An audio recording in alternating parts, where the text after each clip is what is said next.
ధన్యవాదాలు మేడం. తర్వాత శాసన మండలి సభ్యురాలు కావలి గ్రీష్మ ప్రసాద్ గారిని మాట్లాడవలసిందిగా కోరుతున్నాం.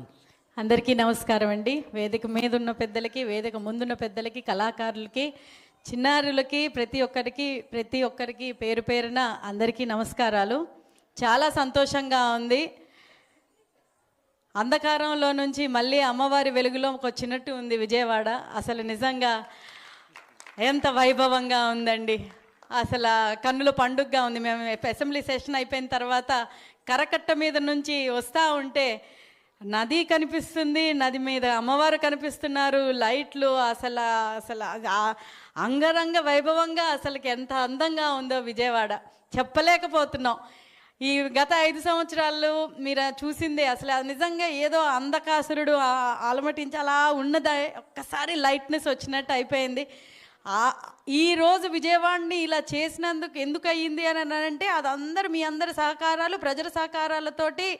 గత ప్రభుత్వం పాలన బాలేదని చెప్పి వాళ్ళని పక్కన పెట్టి నిజమైన పాలన కరెక్ట్గా రాష్ట్రాన్ని ముందుకు నడిపించగలరు అని చంద్రబాబు నాయుడు గారి మీద నమ్మకం పెట్టి ఆయన ముఖ్యమంత్రిగా చేసినందుకు మీ అందరికీ నా పాదాభివందనాలు.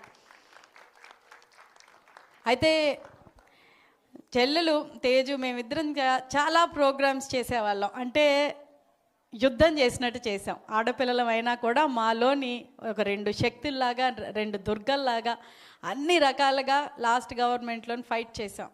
ఈరోజు మా కష్టాన్ని గుర్తించి తన్ని చైర్మన్ చేయడం కానివ్వండి, లేకపోతే నన్ను ఎమ్మెల్సీ చేయనివ్వడం కానివ్వండి, మా కష్టానికి ప్రజలకి ఇంకా సేవ్ చేసేటట్టు చంద్రబాబు నాయుడు గారు మాకు ఈ అవకాశం ఇవ్వడం మా పూర్వజన్మ సుకృతంగా మేము భావిస్తున్నాం.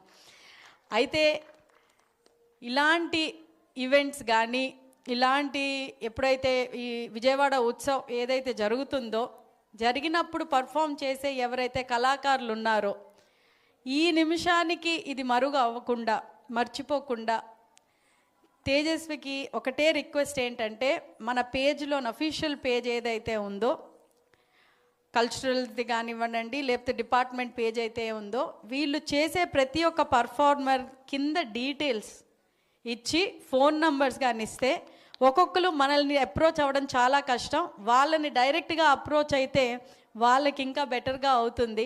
ఇది ఒక చిన్న సజెషన్. అదొకటి సజెషన్. ఇంకోటి ఏంటి అని అంటే, మీరు కూడా, మనందరికీ స్మార్ట్ ఫోన్స్ ఉన్నాయి, మీరు కూడా వాళ్ళ కళని ఒక వీడియో తీయండి.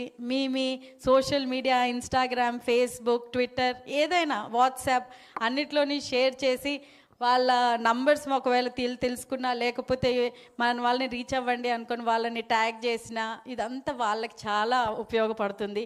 ఇది ఒక రిక్వెస్ట్ మీకు చేస్తున్నాను. నా చక్కటి అవకాశం ఇచ్చినందుకు పేరు పేరున మీ అందరికీ కృతజ్ఞతలు తెలియజేసుకుంటూ, కళాకారులు లేనిదే సమాజమే లేదు.